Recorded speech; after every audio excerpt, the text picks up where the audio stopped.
A little while ago, I sat back down with Matt, Matt's one of the original coders. He ran for Parliament back in 2019, and we discussed politics down under, because it was through conversations with Matt that I realised that I really didn't understand politics down under. And I imagine that maybe you don't either. Now, this was recorded a little while ago, and I've been hanging on to it till just now, just before the election. Must say, Matt called it right. He said early May, and here we are.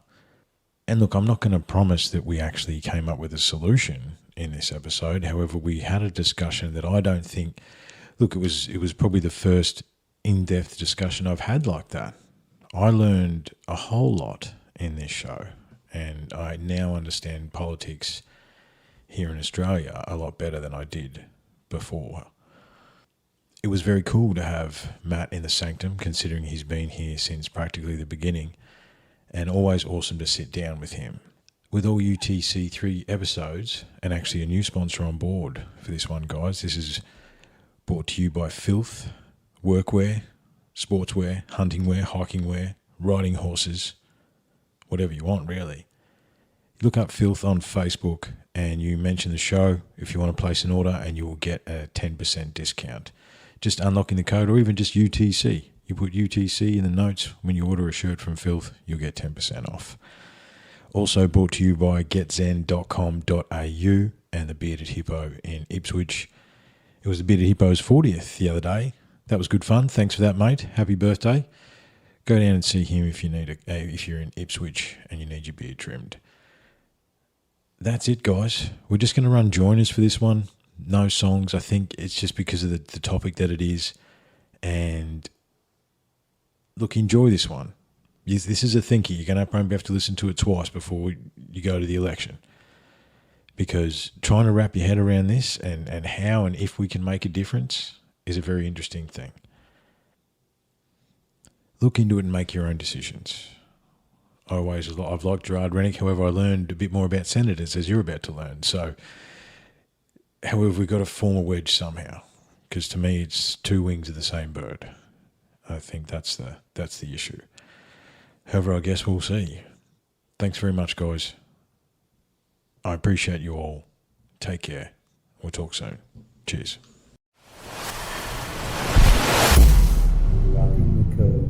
And we welcome back one of the original coders, Matt. How are you, mate? I'm good, Triff. How are you? Very good, mate. Very good. Just make sure we bring that mic a little bit closer. Yeah, that's all good, brother.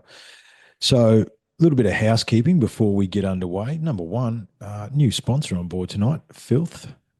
Wicked shirts they've supplied us, mate. Nice little hat there as well. Look them up on Facebook. Excellent to have a new sponsor on board with the show. Comfy as, man. Excellent shirts. Oh, how good are they? Oh, well worth every cent.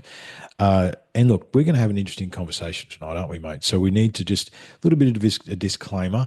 We are going to discuss politics, and we are going to discuss Australian politics and probably international politics, knowing us.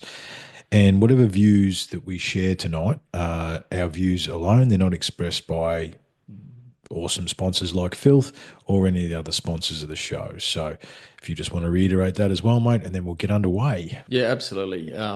My views are my own. I am not involved with any political party in this country or internationally. I am my own person. That's it, man. That's all we need. Just a little bit of a disclaimer. And look, the reason for this show is that coders that have been around for a long time know that what year was it, mate? Matt in the Hat ran. Matt in the Hat ran in 2019. 2019, prior to the chaos, yeah. And if you go back in the archives, there is a couple of episodes that we followed your little trail as you were running, and you learned a lot. And obviously, if Albanese ever decides to call the election, which is an interesting question as to why he hasn't yet. However, there's obviously an Australian election coming up, a federal election coming up. And I personally, I fell for Kevin 07. So for our international listeners, you're going to get a little bit of a interaction into Australian politics. I apologise for that. But it might be a good filter, because I know we've got a lot of US listeners, to think about how it compares as well, right? And I suppose, like every other country on the planet at the moment, we are on a teetering and a tipping point as far as our politics and agendas in politics. And it's important to have these discussions so we can gain an understanding, right? So, back in '07, I fell for Kevin '07. I actually voted remotely for Kevin Rudd. And as Australians would know, or he's currently the American ambassador, holding $200,000 parties, which is, I'm sure it's all money well spent.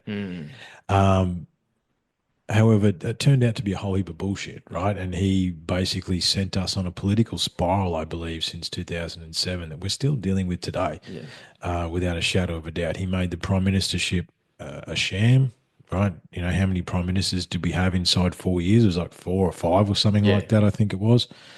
And we actually haven't done a review since you ran in 2019. No. A couple of things happened since then, mate. There's been a few gallons of water under the bridge. Yeah, there's been a few things that happened. So rewind for the listeners for a second. Obviously, you weren't successful. You ran for the seat of Right. Yeah. For the record, me and the coders voted for you if we could, without a shadow of a doubt. I know the boys voted for you back in the day. You came third, fourth, fifth.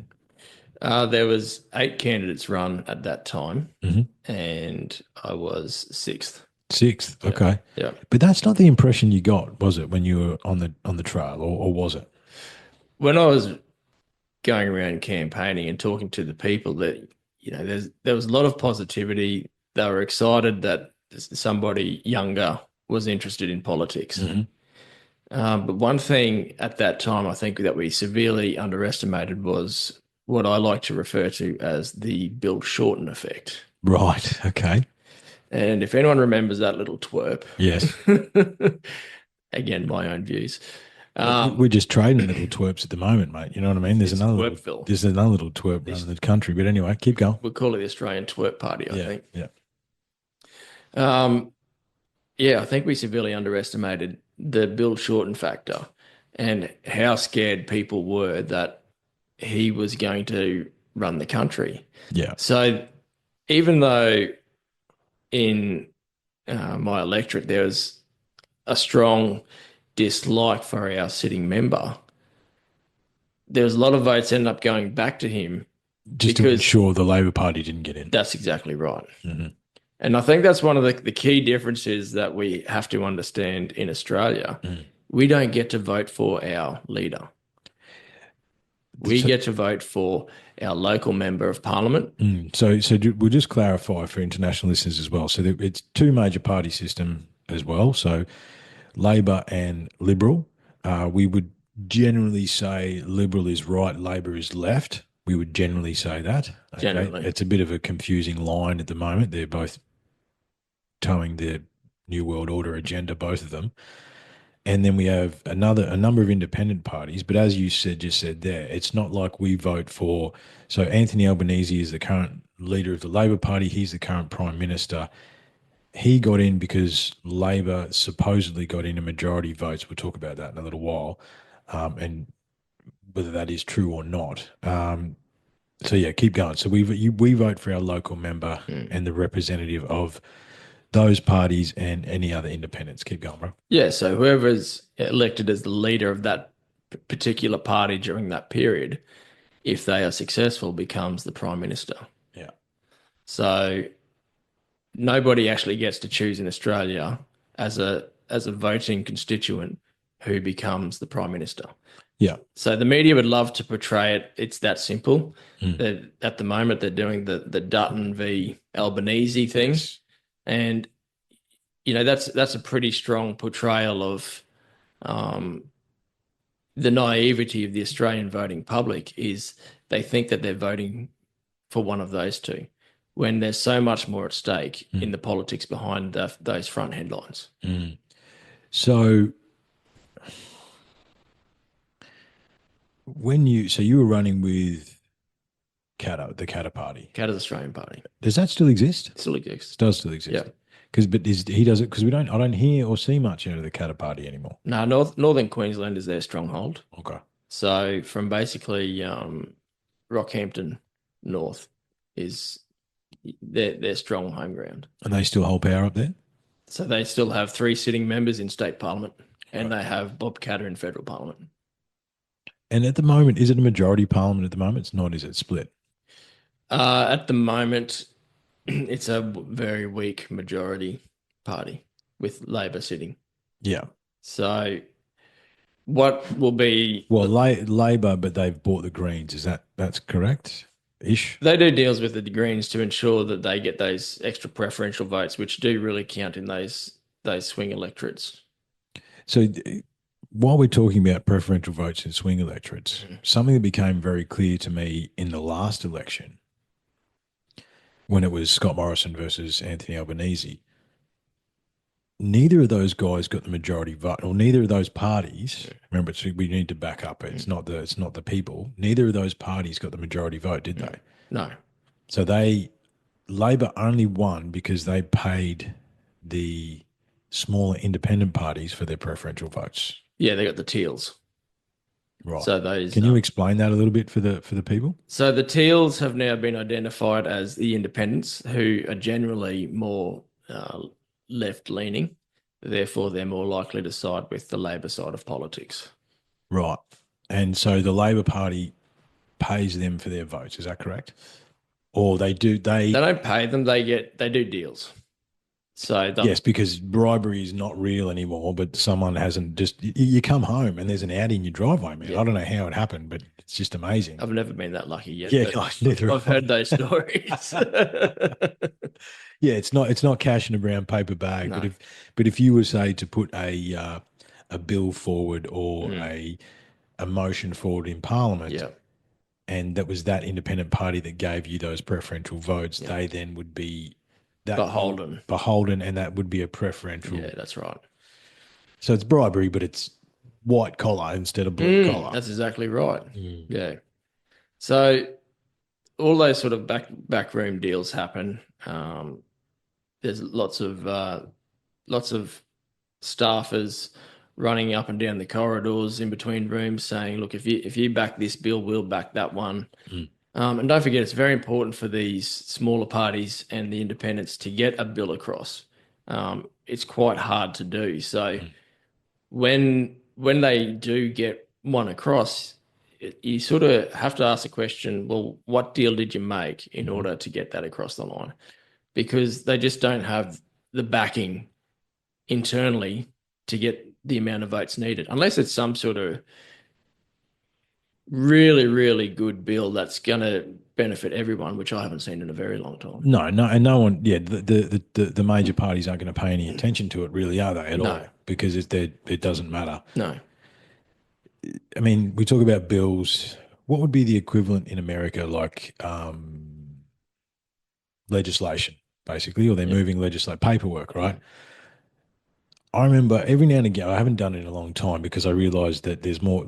Like I used to watch when I was working FIFA. I had some of the days were very slow, and I tap into the parliament, right, the parliamentary sitting, Mm. and the local kindergarten down here makes more sense than the parliamentary sitting. But one of the things I did pay attention to with these bills, these legislations, these acts that they're putting into play, the stack of paper is like Mm. 2,000 The pages. fine print. Yeah. No one reads that. I know that's the same in the US and the same in pretty much every governmental Yeah. parliamentary version, regardless of where you are. Yeah. It's what's hiding in that paperwork, That's right? right. You know what I mean? It's like, because no one reads that. No. Not even the aides read that. Mm. You know what I mean? They're just Well, like, there's lawyers that read it. yeah. Well, And there's also read. the crossbench lawyers that certainly scrutinize it because they're always looking for hey, what about this? Yeah, looking for a loophole. Yeah. Yeah. Yeah, absolutely. But that was, that was one of the big issues with the last referendum, the yes no Mm. referendum.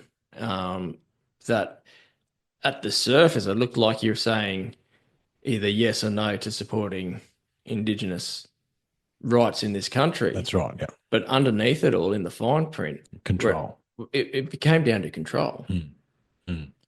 And independent, some of the states are still trying to move forward with that information. Mm. And Australians voted no Mm. to that. Mm. And curiously, the only state in Australia that voted yes was Canberra, Mm. right? Yeah. That's the only state. Mm. And it was curious about that as well. Just touching on that for a second, and I said some stuff about it on the show when it was happening. I reached out to true Indigenous people that I knew Mm. and asked them Mm. what's up Yeah. and whether they were voting yes or no. And they went, we're voting no, Mm. right? Not even they were actually going to vote yes. Yeah. Why are they voting no? Because they have zero trust Mm. in the federal government Yeah. at all, Yeah. right? Yeah. But that's a fight club we can't talk about. Literally, as soon as COVID stopped, which is a fight club we won't touch on that tonight because we won't stop. Mm. Albanese spent $400 million using every corporate entity he could and celebrity and everything that he could do Yeah. to try and get that vote through, and it was a no. Mm. I mean, you talk about referendum. For those that don't know, here in Australia, is it 2 or 3 times we've had a presidential republic? Well, like a republic, A Republican referendum. a Republican referendum. 2 in my lifetime. Yeah, 2 in our lifetime, but I think that Voting lifetime. voting lifetime, yeah.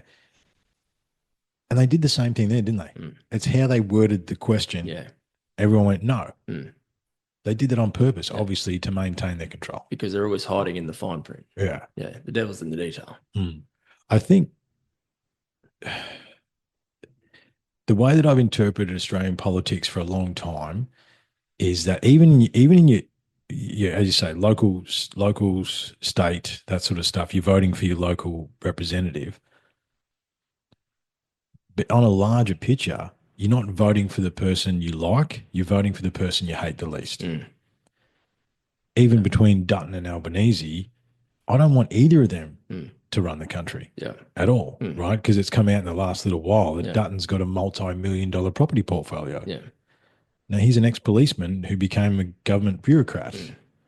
How do you end up with the numbers I heard was $30 million. Mm. Let's pretend that's FUBAR and let's call it half. Let's say 15. Yeah.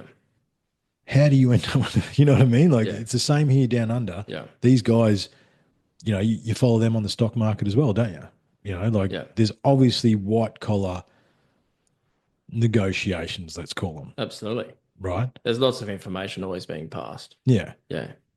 So It'd be great if our politicians wore a, when the V8 supercar drivers or the NASCAR drivers have all their yeah, sponsored the sponsored logos. jackets, absolutely, yeah. Yeah, it'd be pretty neat if our politicians had to walk around with them so we knew who owned them. Yeah, But it doesn't happen. it doesn't happen. No. Because I don't know what it is, but as soon as they become elected, they become very savvy investors. Oh, savvy investors, real estate opportunities open up. Like I said, they're all driving Audis. You know what I mean? It's amazing. Yeah. Luxury motor vehicles, Yeah.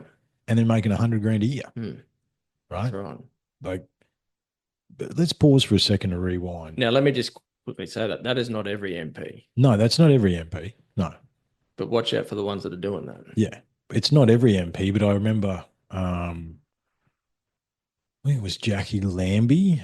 Must have been during the COVID times or somewhere in those times where she stood up in Parliament and was talking about how much China owns Australia. Mm-hmm. And it was her and like it was required to turn up. Yeah. And it was only her and 2 other people in the room Yeah. when there should be 300 people in the room. Yeah. So you'd have to make the base assumption that 200, or whatever the number is, are either bought and sold by China, Yeah. or have allegiances with people who are bought and sold by China. Well, there is that concern in Parliament House. Every office has a red warning light in it, and if there's a bill that you're supposed to be either presenting or voting on comes up, they'll press a button and you have to basically stop whatever you're doing in your office and run down to the floor of the House in order to be there to vote on that bill. Really? If any of the 2 major parties, if any of them are not there without a really good reason, they're in a bit of trouble. But I've seen that multiple times where they just don't turn up. It's generally when there's a minor party or an independent speaking. Right. So it's not worth their time because it makes no difference. Yeah. So, okay. Can we pause for a second, rewind back to 2019? What's some of the things that you learned obviously without revealing if you signed NDAs or whatever, without revealing anything you can't. What did you learn seeing behind the curtain? The biggest thing that I learned as a young Australian trying to have a go, trying to make the country that I love a little bit better, trying to put my money where my mouth was in backing what I was saying. Mm. I learned that most Australians have no idea how our political system works. Yes. And look, the basis for this show is I made Matt UTC3's political analyst, which you said you'd be honoured to do. Let's just remind you that. Um, so so no one knows how it works. So we don't really know who we're voting for or what we're actually voting in. I mean, so you were the representative for the Katter Party. Did the Katter Party do any good anywhere, or was it the Bill Shorten effect, as they put it? Yeah, so the Katter Party maintained three. They maintained their seats up in there's- North Queensland. yeah, so Bob Katter kept his seat. Mhm. It'll be his until he passes, and then most probably Robbie Katter will get it. Yeah, So it'll be carried on to Robbie, I would dare say. but we don't even hear out of Bob Katter federally anymore, or even on a state level anymore. That's because at the moment, with the way that the federal politics is looking, we could come into a hung parliament, and then the likes of Bob Katter and the We'll other, have the power. they will have a lot of power. So they've been getting a lot of things across the line up north. They've been getting approvals for the copper string, which is a big electricity system up through northern Australia Mhm. to open up more mining opportunities. Mhm. So all these things are being approved in order to try and secure that support coming up into the federal election. Right. So they're trying to buy them. So when it comes time, and is that both parties trying to do that? Because Oh, they're both trying to make sweetness. at the moment, no one really. So I mean, Politics is a dirty game, yeah, and you very- cannot afford once you're in, you, as a independent or a minor party, you cannot afford to be leaning one way or the other. You have to dance both sides of the aisle. And I think so. Something that our international listeners might grasp and understand.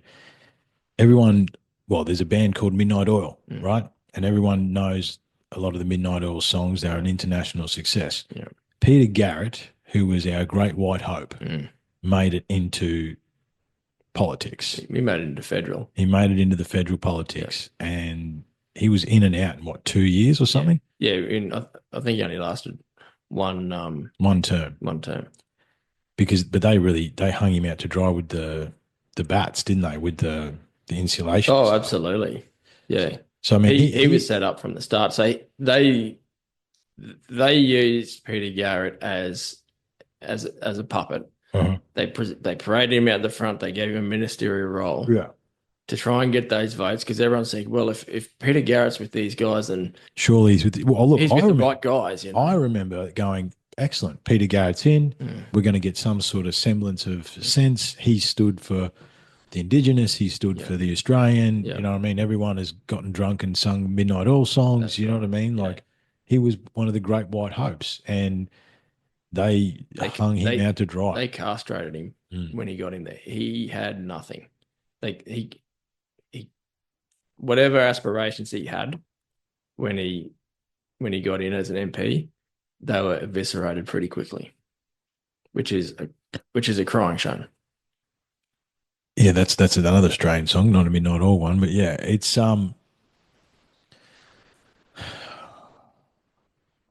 So I look one of the only politicians in the last 5 years that I've given any time to is Gerard Rennick. Mm-hmm. He has created a party called People's First. I think I'm going to give him a vote anyway if they have a local member that's representing. Mm. What chance does he have? Because, if you take his social media presence, you take all the things into account, he has a fair amount of popularity behind him. Mm-hmm. He's obviously spent a fair bit on marketing because I see his signs everywhere. Yeah.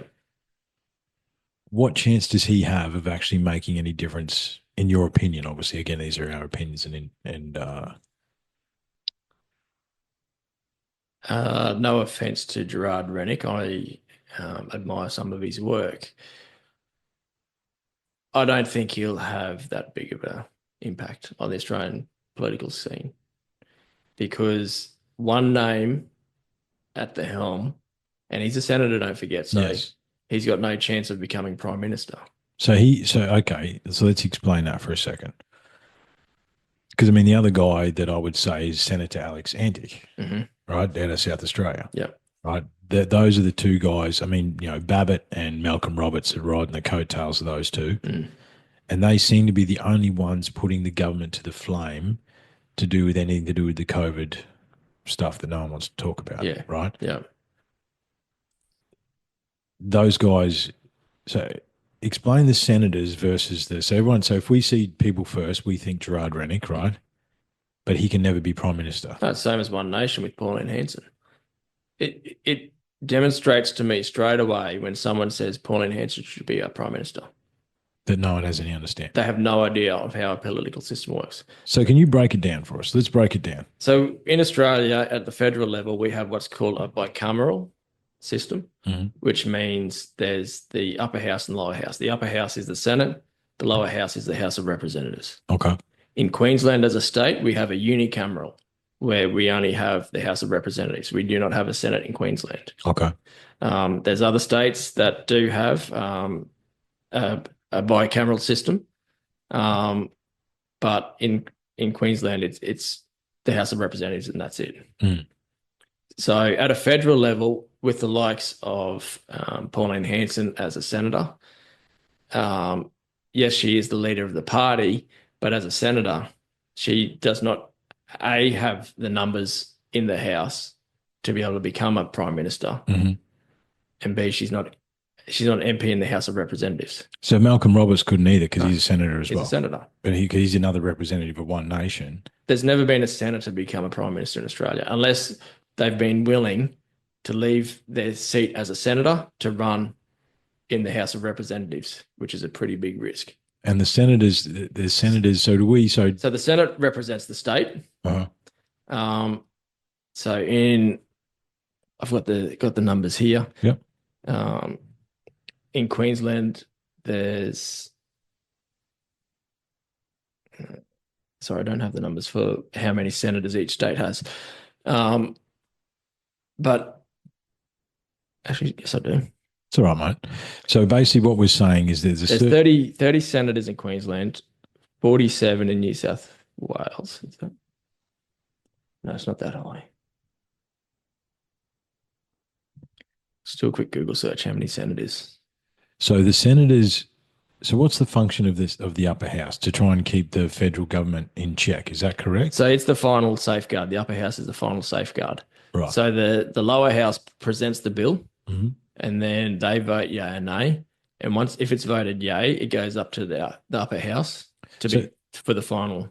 So that's the reason I've seen.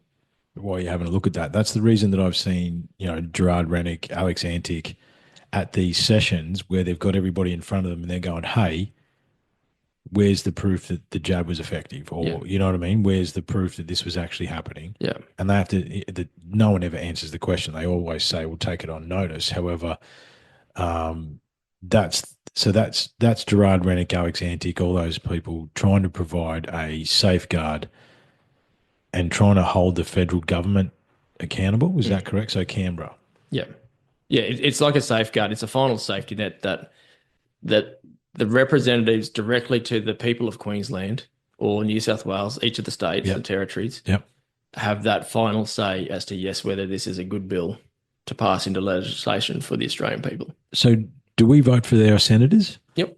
So the senators, they have a longer term than what the MPs do. Uh-huh. So that way they're not fully wiped out every 4 years. Yeah, every 3.5 years or whatever it is. Yeah. So half the senators will be, so this coming federal election, half of the senators will be up for re-election, while the other half are safe. The next federal election, There'll be the So other they have half. an 8-year term as They have a opposed to 6-year a term. 6-year term. Yeah.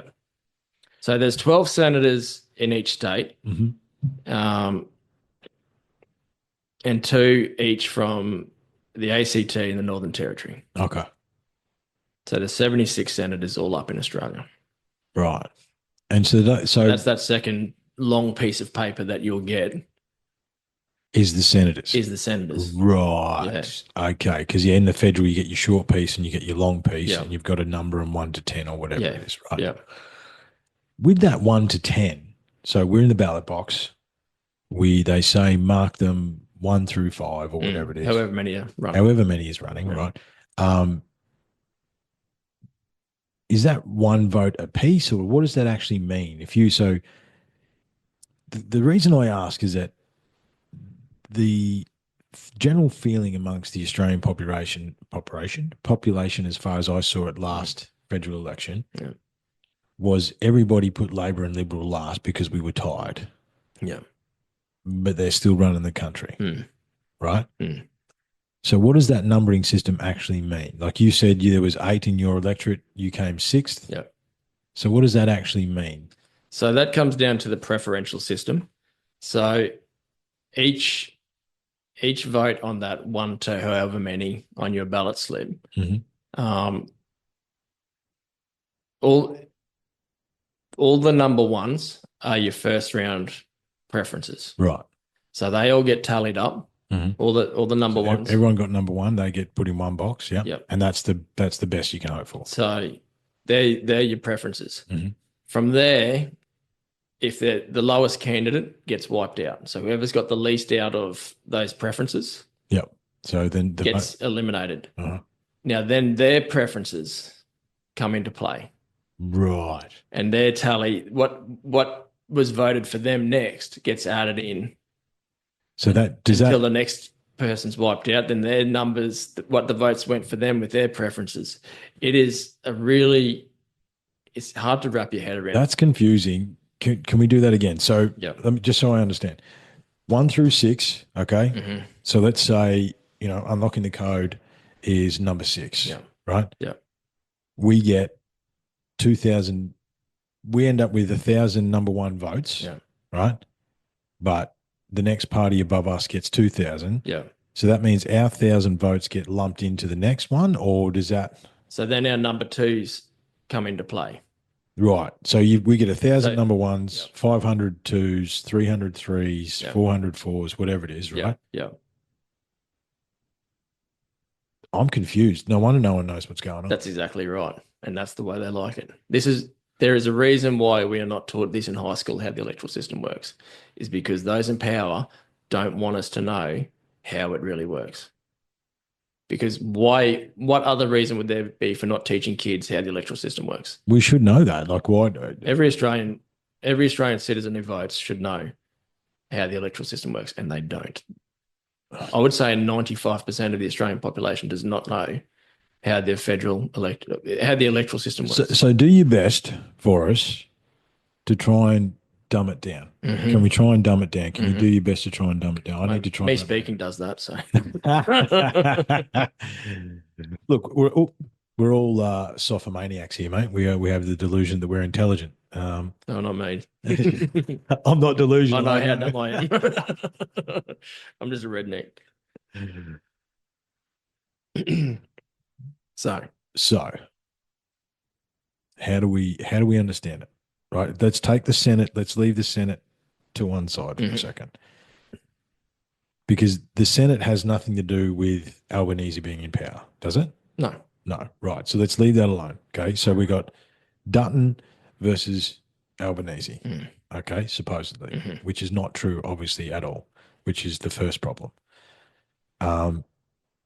We got Labor, we got Liberal, we got the Pirate Party, the Weed Party, the Fairy Party, the whatever.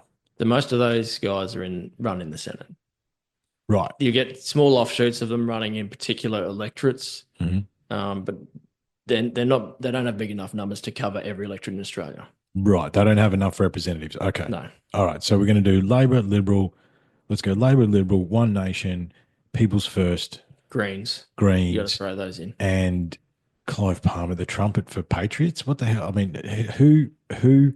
Just, I mean, whoever decided how many hundreds of thousands of dollars did Clive Palmer have to pay to someone go, hey, that's a good name, Yeah. man. Yeah. No, it's not. Anyway, so we got let's just say 6 parties. Okay, so 1 through 6. Labor and Liberal, again, we do paid for the preferences of how many of those 6 potentially? All of them? They will communicate with each party and go, which way are you guys leaning? Yeah, we want your number ones, Yeah. or we want your number twos, Yeah. or we want your number threes. Yeah. Because those, so each time they take the twos, the threes, the sixes, or fours, whatever, and then that adds to the overall vote, or is it a percentage of a vote? Like, what is one? So if someone gets a 1, so we vote for, let's just say Gerard Rennick, or People's First, right? Yeah. We both vote for People's First. Is that 1 vote? In the Senate, yes. In the Senate, it is. In the race for the upper house. In the race for the upper house. But okay, so if there's a People's First representative here in the Somerset region, right? I put number 1 for People's 1st. Do they get a full vote? They'll get a full vote. Right. Yeah. But if they are, provided that the people who are filling that ballot out fill it out correctly by going 1, 2, 3, 4, 5, 6. right. You cannot just go 1 and then leave all the other boxes empty, because they will throw that piece of paper out and that is worth nothing. So it doesn't matter. All these people that go on about writing donkey votes and, these people do not represent me on the ballot slip, you're wasting your time. It doesn't do jack overall. They just throw that piece of paper out. If you think you're being a hero by doing it, you're not. You're wasting your vote. You're wasting your voice. Okay. So if you don't correctly go 1, 2, 3, 4, 5, 6 through whatever your ballot whatever slip it is, yep. If it's not correctly marked, it will be thrown out. Doesn't make any difference. Doesn't make a thing. Liberal and Labor love it. LNP and Labor love it when you do that, because generally the people that are doing that aren't voting for them anyway. They're against them, yeah. So those guys love it when you do a donkey vote. So how do we dumb down the preferences for forget about the listeners? I would like to try and understand, right? And then in the hope that we can then share with the listeners how to understand that.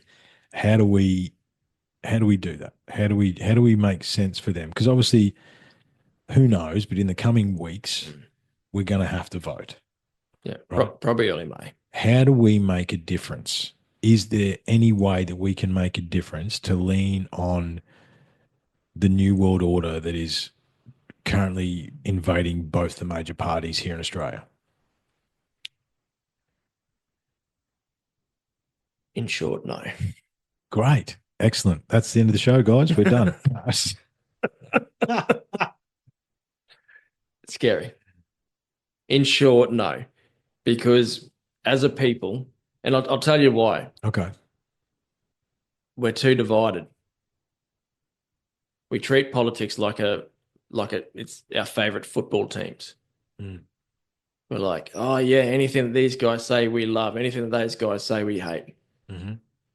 So that's when you get this whole divide and conquer thing that the LNP loves.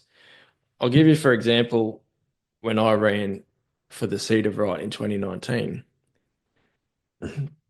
the Conservatives were so disunited that they do themselves out of every single election. So when we say Conservatives, Cat Party, Cat Australia Party, One Nation, yep.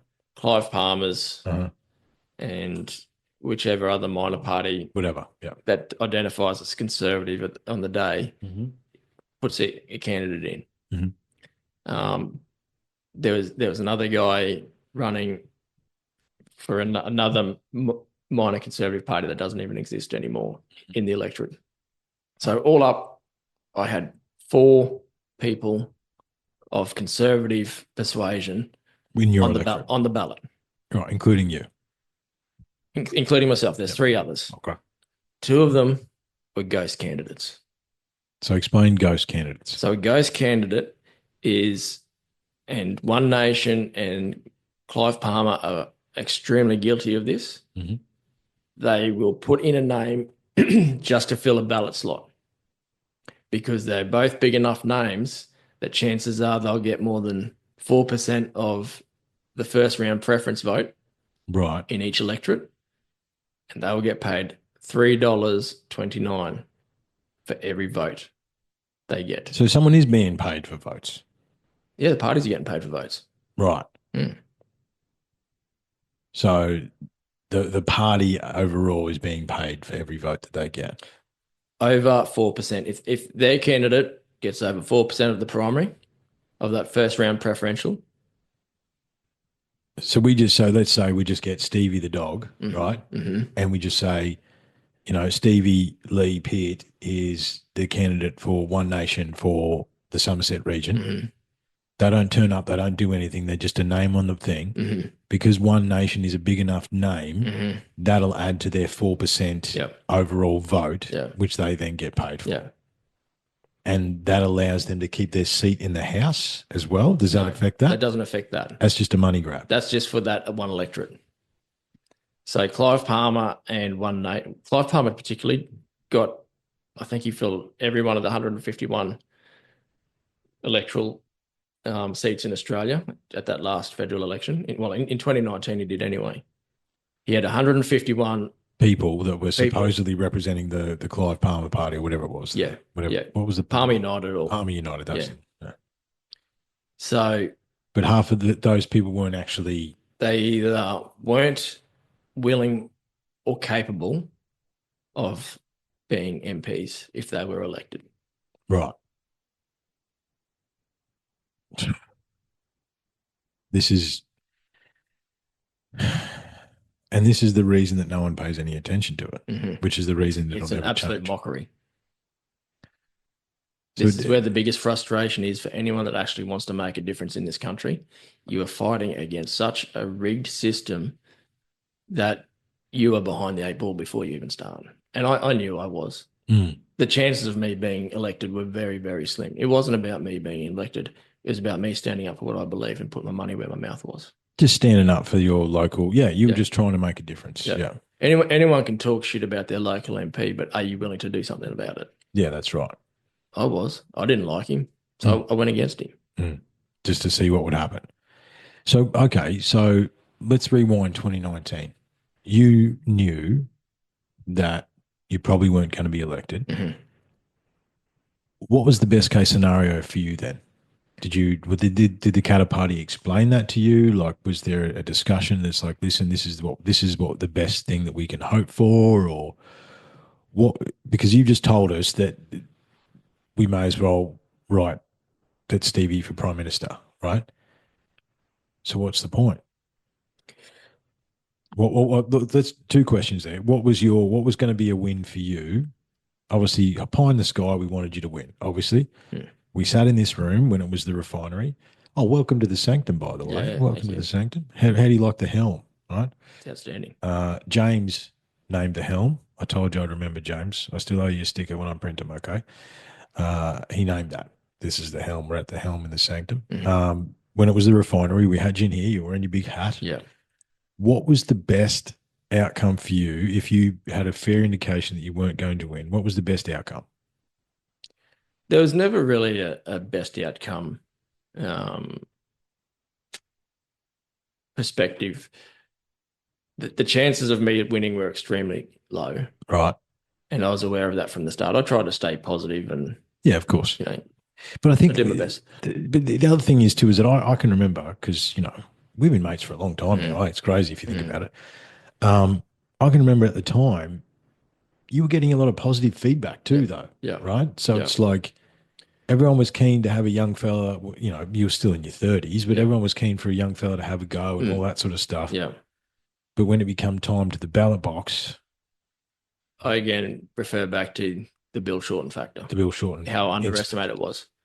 When he went up to Arnold Schwarzenegger and said, I'm going to be the next Prime Minister of Australia, before the election was even started, He introduced himself to Arnold Schwarzenegger. There's a video of it. Hi, I'm Bill Short, and I'm going to be the next Prime Minister of Australia. And Arnie's just looked at him and gone. When you get an egomaniac like that, for most Australians, that's terrifying. But if you remember back at the time, he was close as well. Like I remember ScoMo, like very nervous that he wasn't going to win. Like, and then he did by the skin of his teeth, and he jumped around like a lunatic, right? The issue is, in this day and age, we don't have statesmen anymore. We don't have that authority figure that we look to, that we hang our hope on. Well, We got, again, egotistical maniacs that rely on sound bites to get themselves in the 6 p.m. news or on a 10-second Twitter. On a reel or whatever. Yeah. It's like to me, the epitome of a statesman was like Barack Obama when he ran. He was poignant. Mm-hmm. He was stoic. Mm-hmm. He was proud. Mm-hmm. And he represented the hope of a generation. Yes. Didn't deliver on it. No, and we saw his true colours earlier this year as well, didn't we? You know what I mean? That's exactly right. And this is where the problem is when you put that trust in those sort of people and then they let you down, and then the subsequents let you down. Well, like I said, I fell for Kevin 07, man. I did. Yeah. I couldn't copy him. Well, and I think is I now look back as a, look, that's almost 20 years ago. Don't tell anyone. I think as a young person, look, that I was back then, his PR, his public relations department did a fantastic job of representing him. I mean, the thing is, I think we'd had John Howard for so long, right, that we wanted something different. Well, his term was up. He couldn't run again. Yeah. So I think he had like three terms. Yeah, 3 terms, yeah. So, and I believe if let him have a fourth, he probably would have won a fourth. He would have won a fourth, I reckon. Look, there's some darkness surrounding his name in some of the files that they won't release about the Australian Parliament. But let's just put that aside for a second. I think Australians would love someone like John Howard now, right? He went, if you think about John Howard now, he went to the footy. Yeah. You saw him at the footy. You saw him at the cricket. He went for a walk. He was active. He was involved in politics. He was staunch, and he played it how he saw it. He was pro-Australian. He was pro-Australian. You know what I mean? Like, there's so many things about what he did overall. Again, let's not drag ourselves into we're not in conspiracy town tonight. However, I don't think it's a conspiracy, but we'll just leave it alone. He was probably the closest thing we've had to the person you're talking about, some sort of statesman, some sort of you thought that he represented a version of the Australian people, whereas I don't think anyone has, right? I mean, name somebody else. Right? I mean, Julia Gillard, the first female prime minister, was bought and sold before she even got hung out to dry. You know what I mean? Like, and then it went back to LNP with Tony Abbott, who people couldn't get past the budgie smugglers and the. Yeah, I don't know. His level of politics wasn't for everyone. No. So he was then put through the wash pretty quickly. Yeah. Then we had Malcolm Turnbull, who did nothing apart from lining his own pockets. No everyday Australian could relate to, because he thought he was better than everyone else. And look, we could, the Turnbulls and there's a whole raft of things that we could talk about there. We probably won't talk about tonight because we're having a general conversation. Look, you are the political analyst, mate. We might have you back on we might get some tinfoil hats and put them on and talk about tinfoil hat stuff one time, but not tonight. What? So I come back to the other question before. What's the point, man? Well, I think Australia, as in general, and Australian politicians at that federal level, And again, this isn't all of them, and it's just a vast This is majority it. of them, We're talking generally. particularly in the two major parties, the coalition and Labor. Mm. They need to stop thinking that their world changes. Australia is a small speck on the spectrum of world affairs. Okay, so We okay, pause for a second. We are, however, should we be? Yeah, We have the most thermal coal. We have, like, as far as mining resources, gas, coal, gold, lithium, uranium. Why are we not a global resource superpower? We should be, but we give our shit away. Like, I mean, and where are the deals done with that? That's what I want to know, mm, because it's like, how are we not? How is the electricity that's running this room right now mm, some of the most expensive electricity on the planet, when our coal mm, runs most of the coal-powered power plants, yeah, coal-fired power plants, mm, excuse me, mm, around the world? mm. We should have the cheapest electricity. We mightn't be a superpower. We should be a resource superpower. I We're mean, definitely a resource superpower, but but we we don't. don't even make our own steel, right? So No, but we've got the resources, the iron ore, the tin, the copper, all the resources that are coming out of the ground. We have those. yeah, but where are they going and who are we selling them to? I mean, and Well, we're selling them raw to the likes of China and India, mm, but everywhere else that creates them because they've got the cheaper manpower in order to do it. The problem is in Australia, the worker gets too greedy. We've got greed at the workers' end, we've got greed at the corporate end. So the workers get told, on these big factories, the unions push the, too far. the The unions two come in things. and go, oh, it used to be if it was over 45 degrees, they'd stop work. It's now 35 degrees. If it's 35 degrees on a job 35 site, degrees. on a union job site in Australia, they will shut down. The, the, 35 degrees on a union job site in Australia. we used to see 55 out west. Mhm. Well, you worked on road I've crews worked out on road west, crews out right? west. I was more oil and gas and that Yep. sort of stuff. Yep. We used to see 55. Yep. So, okay.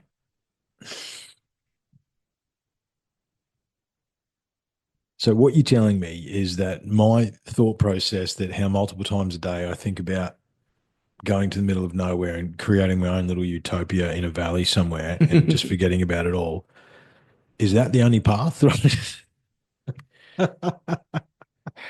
Yeah, then we're going to get some government department trying to track us down. Yeah, I know, dude. Yeah, here it is. CFMEU's enterprise bargaining agreement state that workers will stop work and leave site when the temperature reaches 35 degrees. That is every day in summer in In Australia. summer, yeah, Every single day. yeah. And then you wonder why all these costs blow out for every single job and project that the government puts on. That's why it blows out from $100 million to $2 billion. So many people get rich off that, man. Exactly. As, Greed at the corporate level, greed at the worker level. right. There's no need to hit the microphone. Yeah, slapping things Yeah, around. just calm down. Calm down there.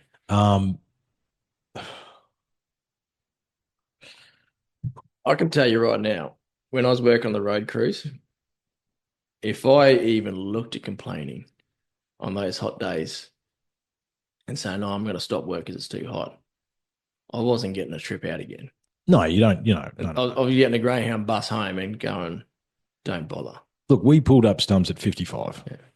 right? Which the thing is, as the supervisor on those yards, when I was out there and that was 55, I used to be the supervisor. Mm.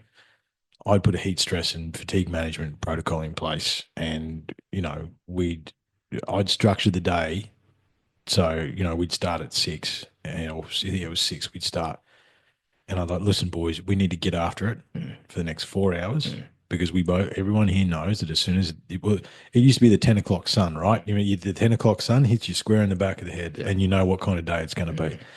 So we know when the 10 o'clock sun hits how hot it's going to be. We need to smash it out. If we can get a day's work done together in 4 hours, then we'll go and sit in the aircon and play cards.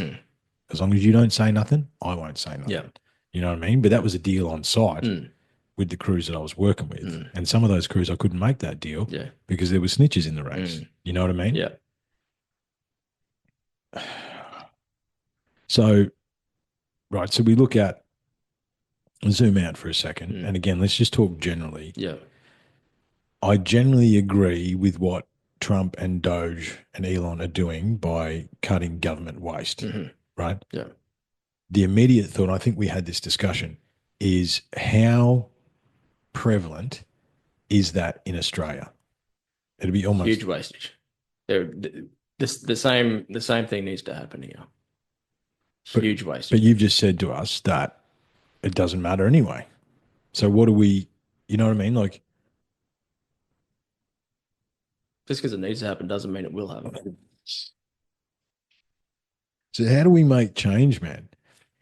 Well, I made suggestions before I exited my my ties with um, the political party that they come up that the conservatives in this country will not get ahead until they unite. They band together, yeah. So the Katter Party, One Nation, and Clive Palmer, whichever faction he's leading at the time, plus all the other little guys as well, they need to work together so they're not running candidates against each other, because all that's doing is diluting the vote. So if we could get and it's the dream, isn't it? If you could have a third major party that could gain control of the upper and lower house, or have the balance of control in the upper and lower house, there would be a chance for change. But until that happens, nothing's going to change anyway. Until the conservative parties work together, it won't change.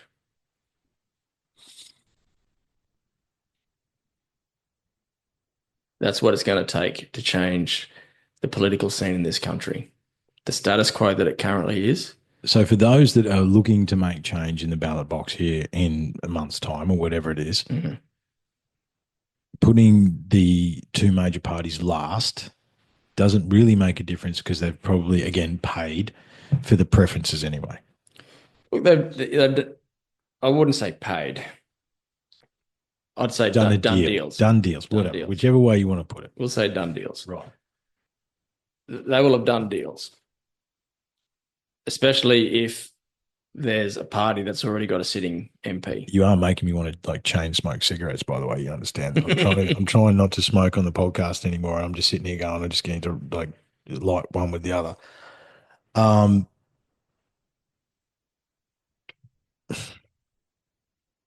It's bleak. Is it a resource thing? So, okay. So let's go pie in the sky then. Okay. There doesn't seem to be anything that can change. Let's say we get a candidate who has the resources behind them to pay their candidates well in each electorate. So therefore they're not have a deal done with them, right? However you want to put that. Is it a resource issue? Could that make change? No, because there's limits. Yeah, there's limits on the bit of paper, but no, there's limits on how much each candidate can spend on a campaign. Right. So you can't have some billionaire come in and generously go, "Hey, I'm going to support this party," and we're going to just media blackout like America. It's basically, well, again, there's limits there, but there's limits. There's loopholes. Yeah, that's exactly right. So are those loopholes? So, I mean, I sent you something the other day. We probably won't play it because I think it might get us copyrighted. Look, I'll be surprised if this one hangs around on YouTube anyway, but we'll see.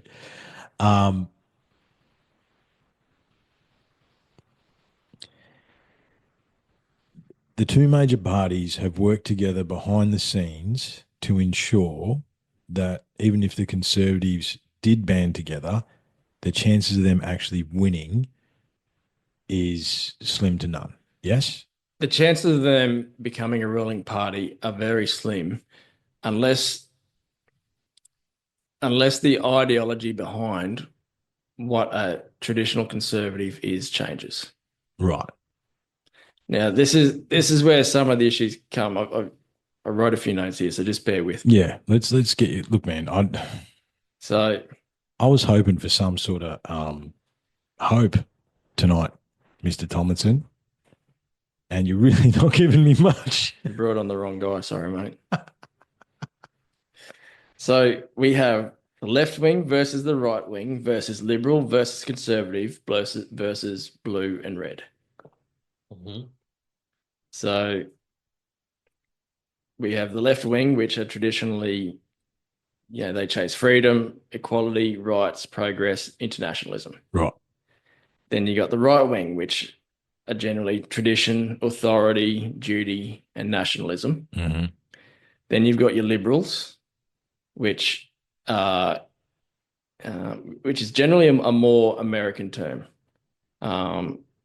They're they're about the government regulations, opposes corporate monopolies, support workers' rights, individual values. Mm. Then you got the conservatives who are about the hierarchy, sanctity, and authority. And then you got the color blue in there, which is generally a conservative color, unless you're in America, Unless you're in America, which is a Democrat color. Yeah, the colours are opposite down here for Yeah. my American listeners. Yeah. Yeah. So this is where it all gets confusing. So people see all these colors and they think they're voting one particular way or another. I mean, do you think, like, a serious question, do you think they've reversed the colours to confuse us, It's right? definitely a ploy. Why else would it be? I mean, it's the old Indian proverb, right? The left wing and the right wing belong to the same bird. Two wings of the same bird, in this country especially. So what do we do, man? You know what I mean? Like, what do we do? We have an indie podcast where we discuss this stuff, trying to make people more aware of it. But what do we do, man? The best advice that I can give to anyone that is really unsure on how they're going to vote going forward is to do some homework on who you're actually voting who for you're in your voting local for. electorate. If you can get to one of the town halls where they do and meet the candidates, go and meet them. Try and chat to them. Send them an email. Mm. Try and find out who the person is at the base of representing. The other thing I would suggest is people stop with the traditional, my parents voted Labor, so I vote Labor. Yeah. That is utter nonsense these days because those values that were once upheld no longer exist. Mm. So people need to pull up their own socks, figure out who they are as a person and what they want to see happen in this country. Do a little bit of homework on who's going to best represent that in their local area and support the heck out of them. Mm. And if it's a small guy that doesn't have a huge amount of backing, spend one day out of the next 3 years and go and help them on election day. Yeah. Because it's hard work. I remember you hustling, man. I remember you missing work. I was working full-time on a cattle property at the time. Yeah. And 3 days a week, I was leaving early to drive around the electorate, which was, I think, the third largest electorate in Queensland. Mm. Just going to local businesses, Trying to just smash it out, trying to meet people, shaking hands, kissing babies, all that sort of stuff. No, I didn't even kiss one baby in the whole time. I was that bloody busy doing everything else. Driving was the biggest killer, mate. Like on election day, I made it to 15 booths across my electorate. Out of the whole day, 15. And there was, for everyone that I visited, there was 3 others I couldn't get to. I couldn't man them all. I didn't have enough support to have people handing out my how to vote cards at every single one of them. Just did not have the manpower. I mean, the other thing is too, man, like, I think most Australians don't even pay any attention to those people in the T-shirts, man. Generally, they don't. But if somebody's not there putting your placard up, you're forgotten about before you even start. Yeah, unless there's at least a sign there, right? Just to let people know that, someone alternative is attempting to do something. Yeah, that's right.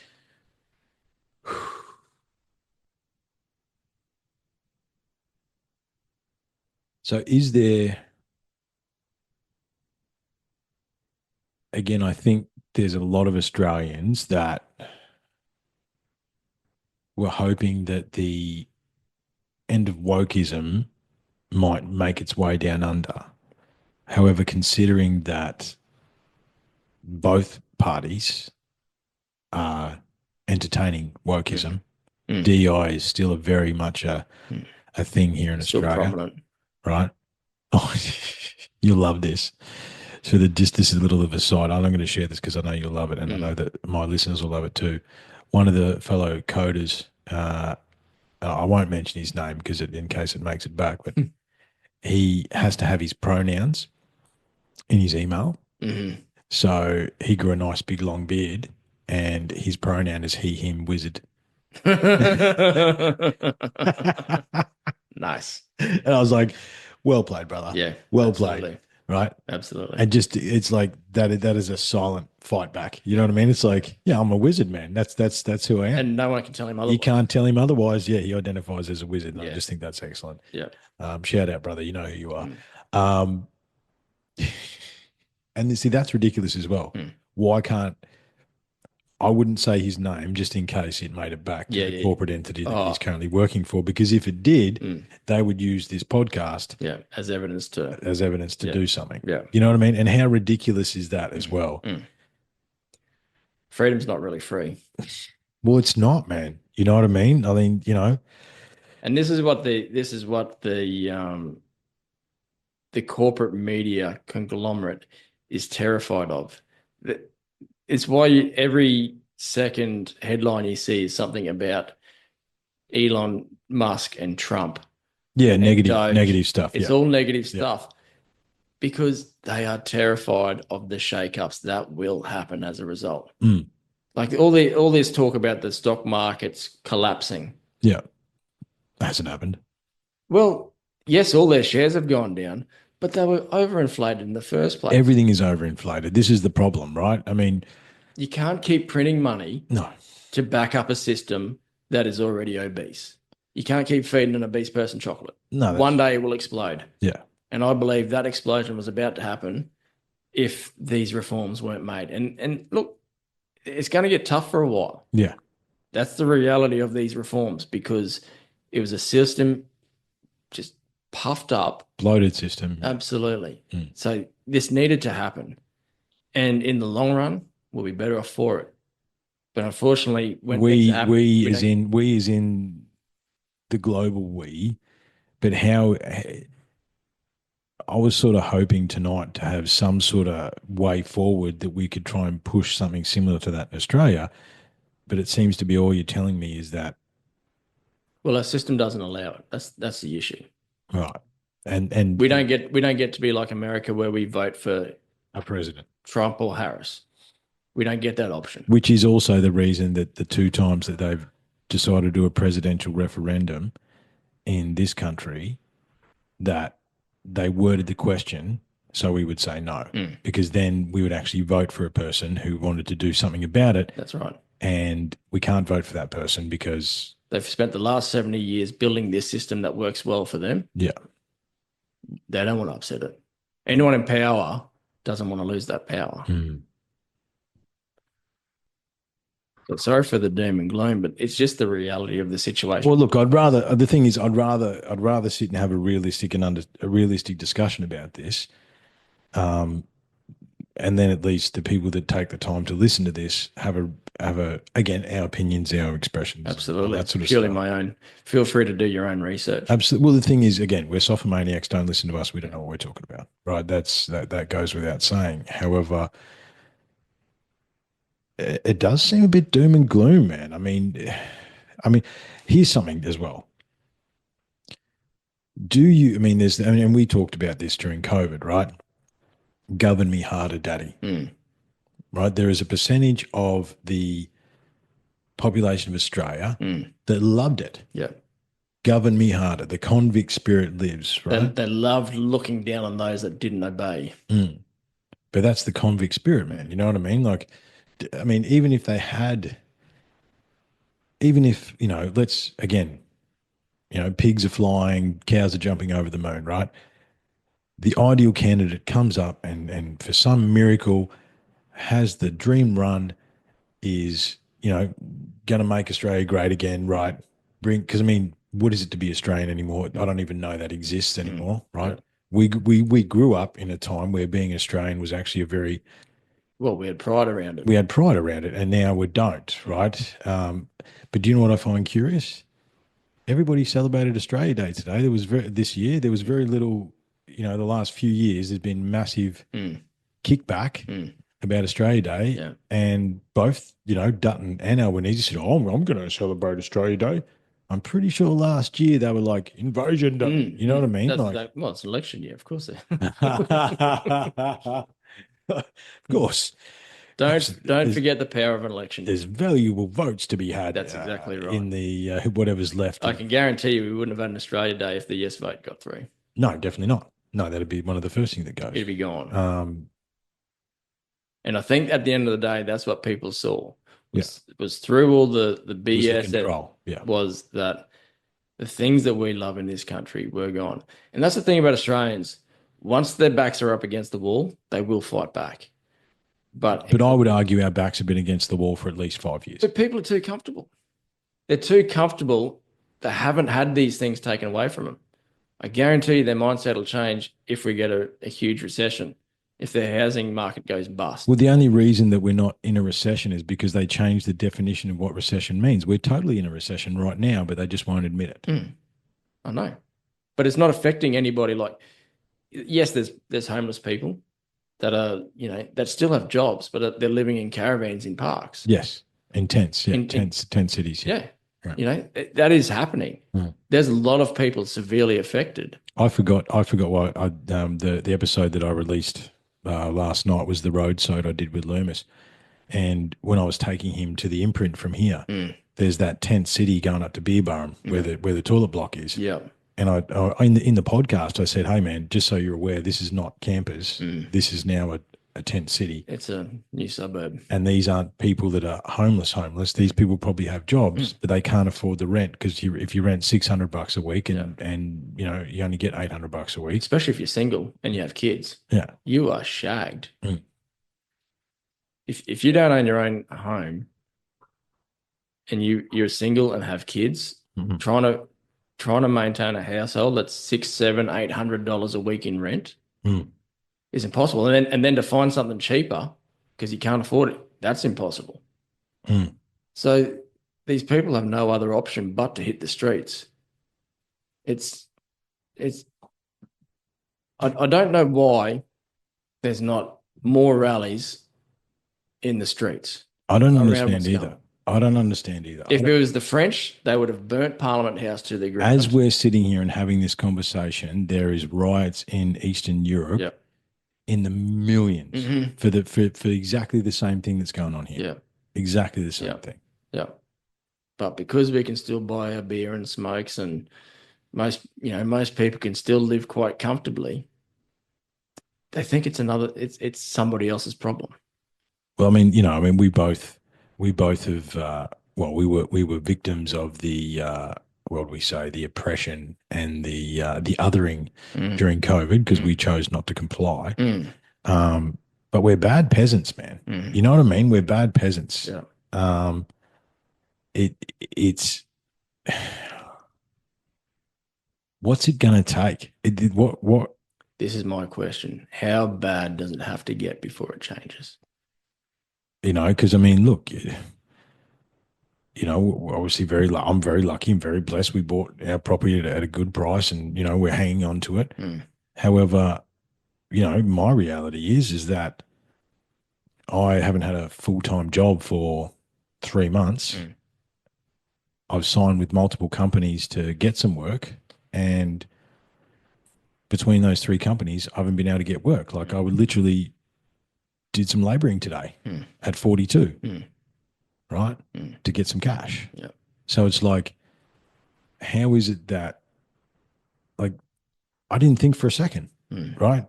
The contract came to an end. It needed to come to an end. I needed to stop working from home. That was totally cool. Yeah. I was a relief to leave that job.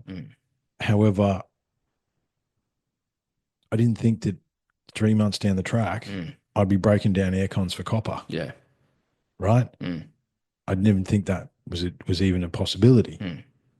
Yeah. Yet, guess what I'm doing tomorrow? Mm. You know what I mean? Yeah. Like Yeah. it's it is bad, but no one wants to talk about it, right? All the things that happened during COVID, no one wants to talk about it, Mm.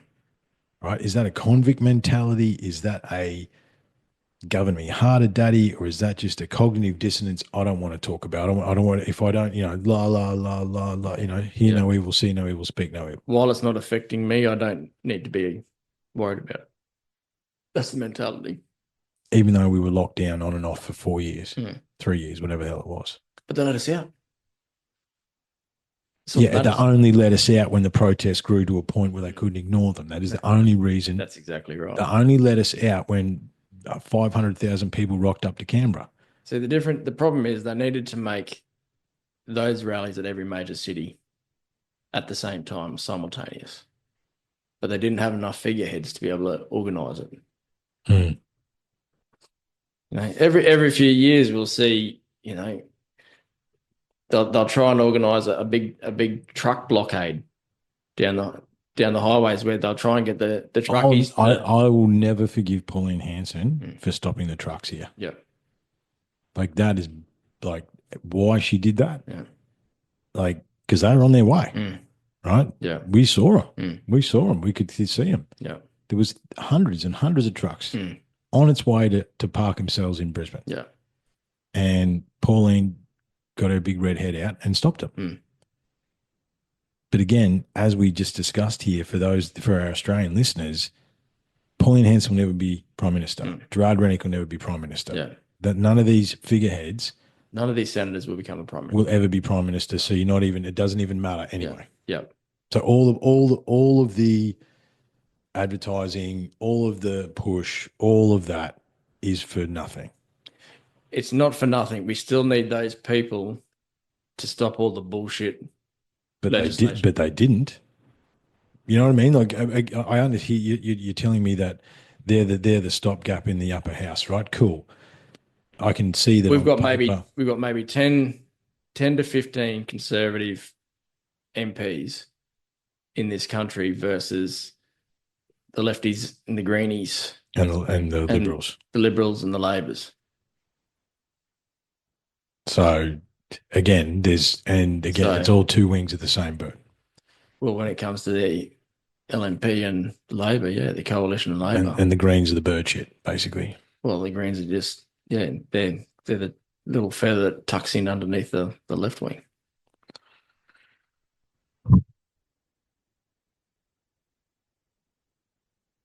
Wow. Mm. Pretty dire straits here, man. So where are we going? We're going to go to Spain. We're going to go. I hear Austin, Texas is pretty nice. Yeah, I was going to say Texas is looking better by the minute. Mind you, Texas could potentially be in trouble if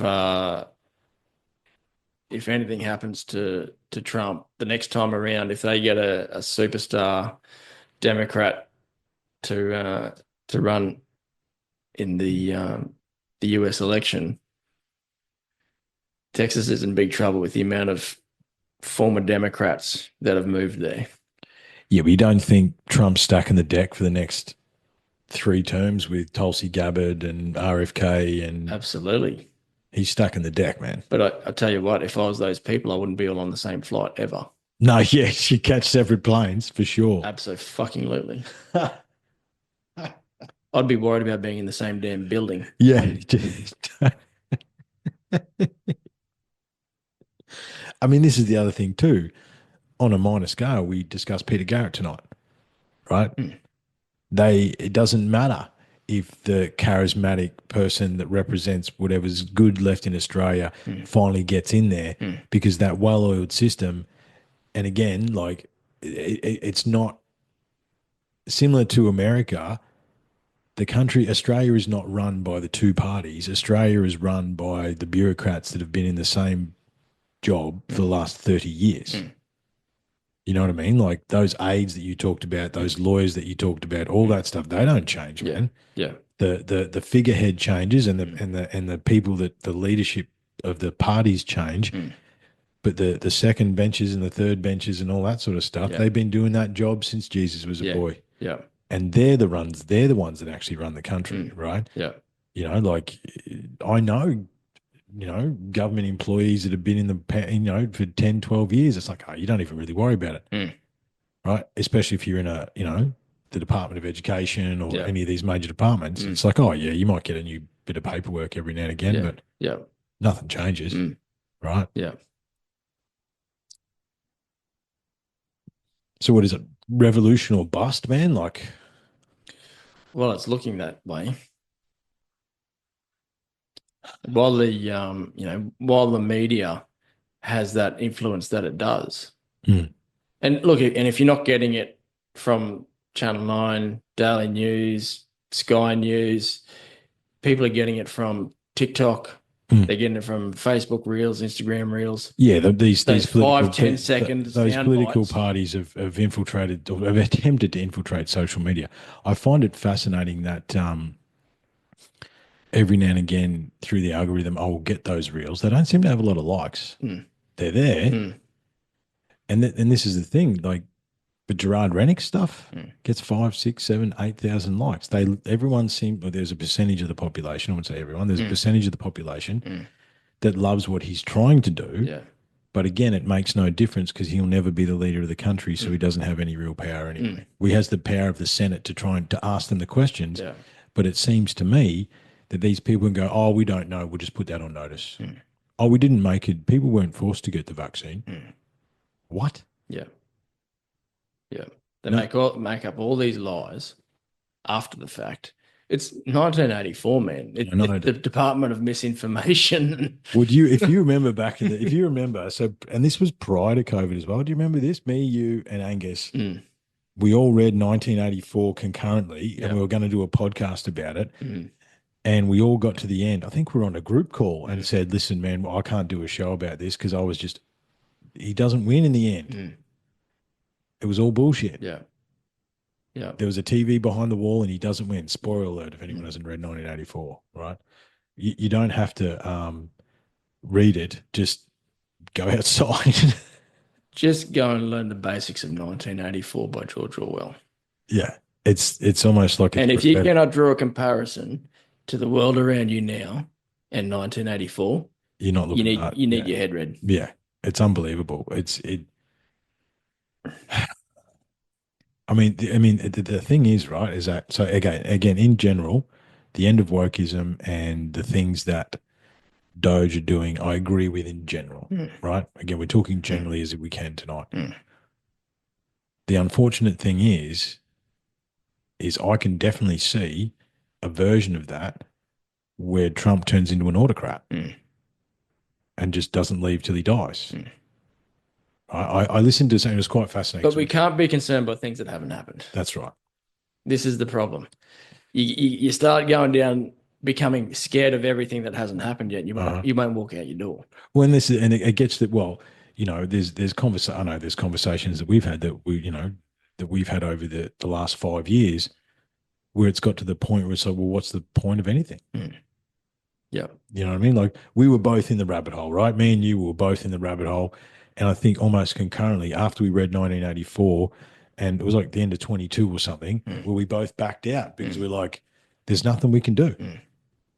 We don't, and here we are tonight, and you're telling me there's nothing we can do anyway. Like, without, it's revolution or bust, right? Like,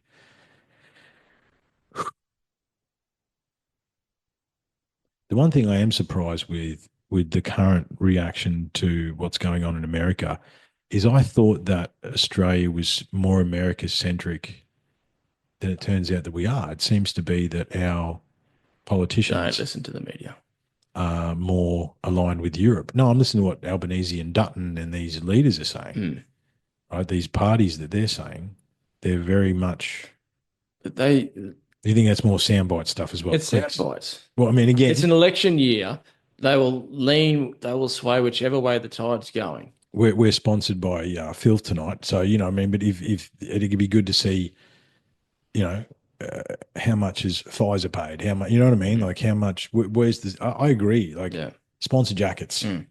You know what I mean? Mm. Yeah. You Mm. know, These the- politicians, there should definitely be more disclosure on where their interests and where their connections are. and how they've been paid and what they've been paid to do. Yeah. But again, it's sorry, but not deals. Mm. Yeah. Yeah. Yeah, I mean, the thing for me, right, is that I was in mining oil and gas for a long time. I was in mining oil and gas in Papua New Guinea, Mm. where it was old school bribery. Mm. It was, Mm. here's 50 kina. Mm. I need to do this. Mm. Oh, thank you, Bontok. You can do that now. Mm. Right. Whereas it's not anymore because there's rules in place, Mm. Yeah. but they're still being personal sponsors or, Yeah. whatever it is. Mm. Right. Yeah. Again, they've all got multi-million-dollar property profiles. Yeah. So portfolios. Yeah.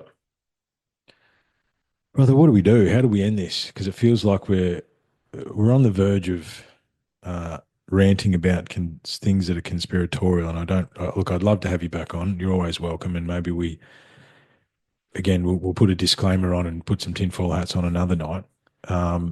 But Look, my suggestion to people is don't listen to the sound bites that corporate media is showing you. Know who you are as a person, what you stand for and what you want to see, and go and understand who it is that you're voting for. Take half an hour out of your day at some point before the next federal election. Once they call the election and Yeah. all the candidates are announced, candidates will be announced in your local area. Where would you find something like that? So, okay, so let's end this by trying to assist people as to where would we find that information when that happens? the AEC website, Australian Electoral Commission website. Okay. So you'll be able to type in your electorate, and I think it closes 7 days before the election is when the final candidates are announced. Mm-hmm. So they got up to 7 days prior to the election to announce their candidates. Yep. So it closes 7 days before, and understand who it is you're voting for and what it is, and try and figure out who you are as a voter, what it is that you stand for. Try not to be swayed by all the glitz and the glamour and the promises that. Well, I think everyone knows that it's not worth the piece of paper that's written on. It's not worth the keystrokes that it's taken to write that. I mean, you'd have to be pretty ignorant these days to believe anything that A, the corporate media says, and B, that any politician says, really. A lot of, and there are good ones out there. Unfortunately, chances are the good ones are not in your electorate. Mm. So how would you figure out? So, okay. So if you're trying to base your vote around, like you say, good people, because again, they're not all bad. In general, it's two wings of the same bird and all that sort of stuff. They're not all bad. But let's say you find someone that's, do we pick a party? Do we, you know what I mean? Like, I think as a society, we're probably better off to try and rally around senators in our state to try and ensure that those good senators are voted back in. I think that should be the strongest duty for voters going into this next federal election, is knowing who the senators are. yeah, I wonder who the senators that are up for re-election this year. That might be a worthy. We'll talk about it off air, man. Whether we do another one closer. Yeah. But yeah, figure out who the people are, understand who they are, because the senators are people that we can, as a state, all get behind. and they're the stopgap. So there can be a movement to make sure that a senator is put in. It's very hard to do that when every electorate has MPs and it's only for that area. Not everyone gets to vote for them. Only 100,000 people in that area.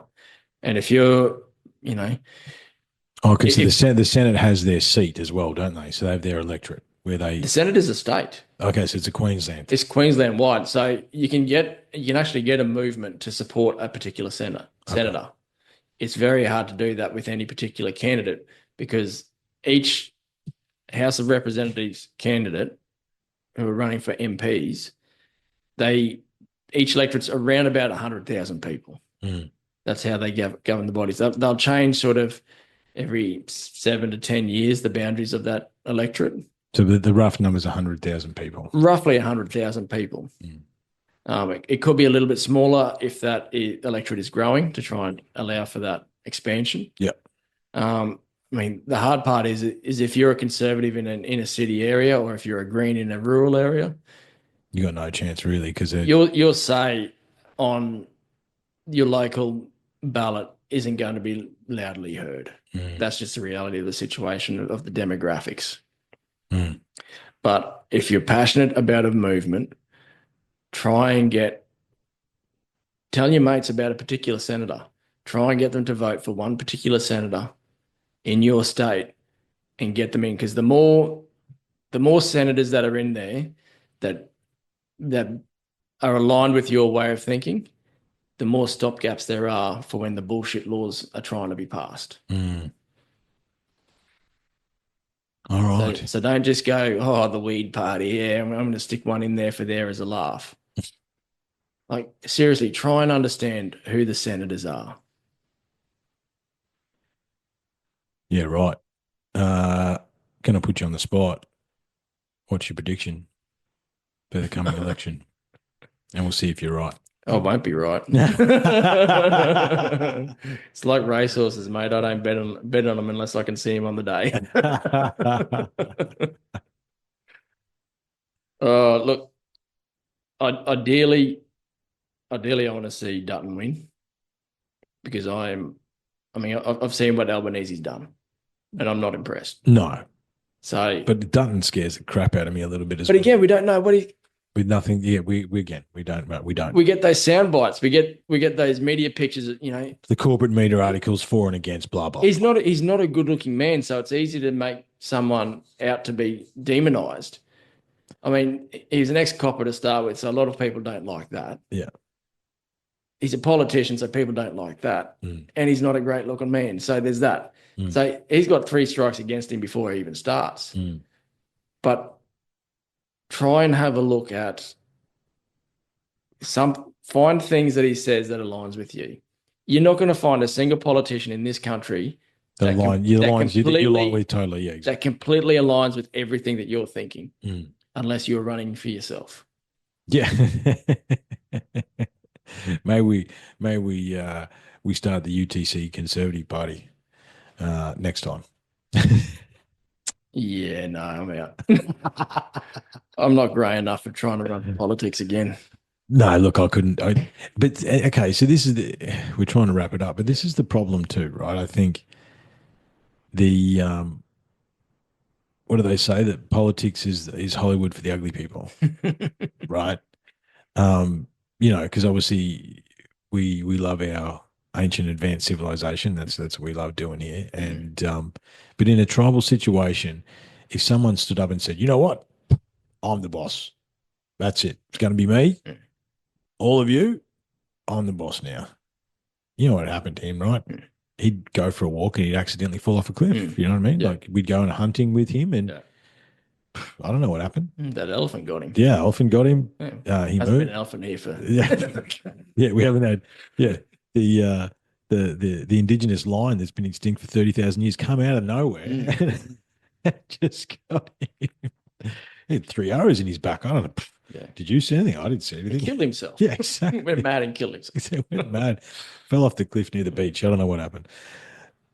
So, we're broken from the start because the type of person, again, and the reason I got behind you in 2019, you are a brother, obviously. However, I saw that you just wanted to try and make a difference. And I'm like, wow, I remember ringing you going, what can I do for you? What can I do for you? It's like, mate, you live where you live and I live where I live. There's nothing you can do for me apart from having me on your show. I'm like, well, let's go. You know what I mean? Yeah. Yeah. I mean, how do you, it's sort of like, there's a, and you would have heard it. It's like maybe the prime minister, like every 4 years, they just spin the wheel and go, bang, you're prime minister, right? And some dude on some bricklayer or, so it doesn't pick someone who's doesn't want to, hey mate, guess what? You're up. No, That's the reason why you're up. You know, we need someone who doesn't want to do it and therefore isn't swayed by the deals that are made. Yeah.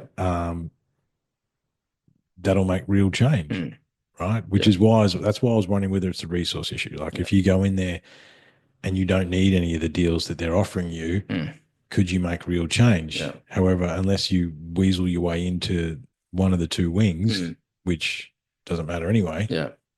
Because no one's anyone with any charisma that gets into those two wings, they're gonna hit on the head with a hammer in their own way. Yeah. And look at this, and this is why when I decided to run for politics, I went with the Katter Party. Was I, you know, I really did a deep dive. Bob Katter loves his job. He loves his people. Yeah. He absolutely. Yeah. He is well past his age where he should be enjoying retirement. But that's not him. He loves getting out and talking to the people, and he loves representing them. His son Robbie is no different.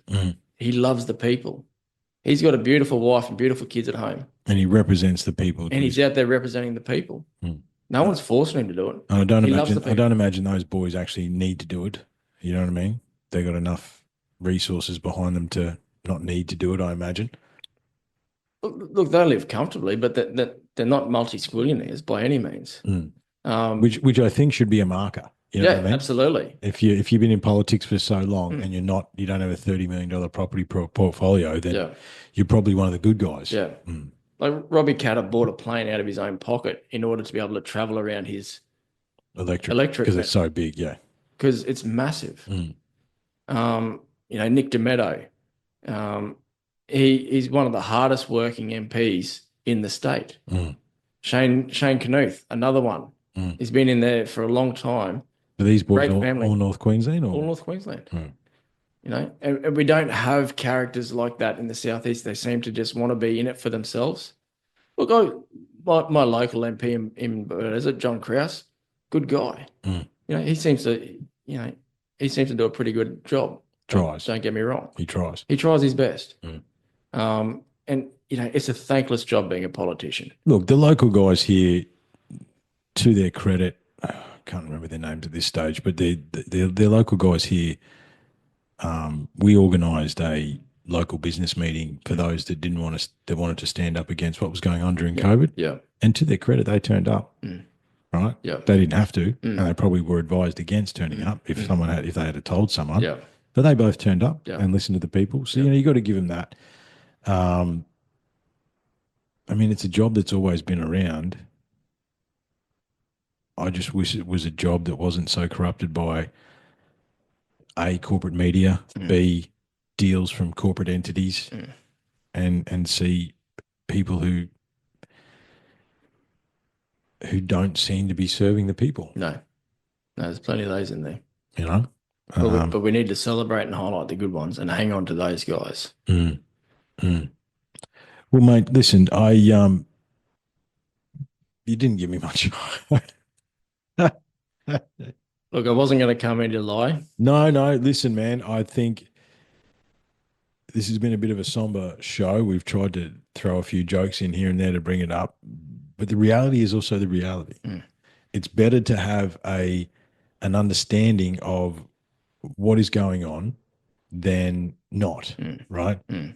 The more people that have a deeper understanding of what's happening, the more chance we have of, as you say, rallying around the good people, keeping an eye out for your senators, understanding who your local MPs are and whether or not they're worth voting for. Yeah. And then deciding what to do. And I think, you know, the donkey votes, there's no point in doing that, guys. You know? Yeah, don't fall for it. It does nothing for whatever cause you believe you're working towards in the long run. I do remember, like, I voted for my dog back in the day. Yeah.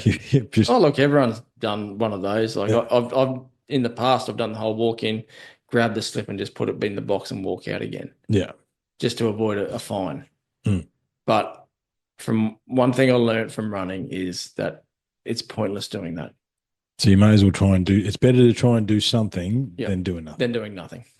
If you want to have hope, you've got to put a bit of effort in. Yeah. Oh, mate, I think we might end it on that. Maybe next time we'll, Talk about something a bit lighter, eh? yeah, we'll do. Let's have a bit more of a positive experience next time. What can we talk? No, listen, honestly, I appreciate it. I know there's going to be a lot of listeners out here that appreciate it. I understand this is probably a bit of a drier show than normal for UTC.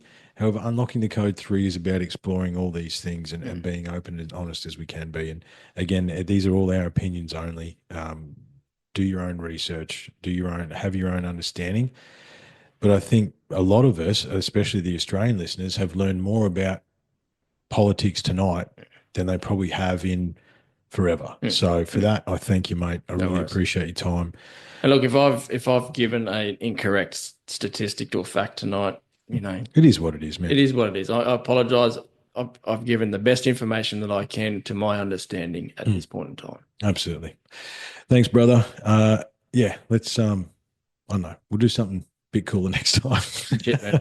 Thanks, mate. Cheers.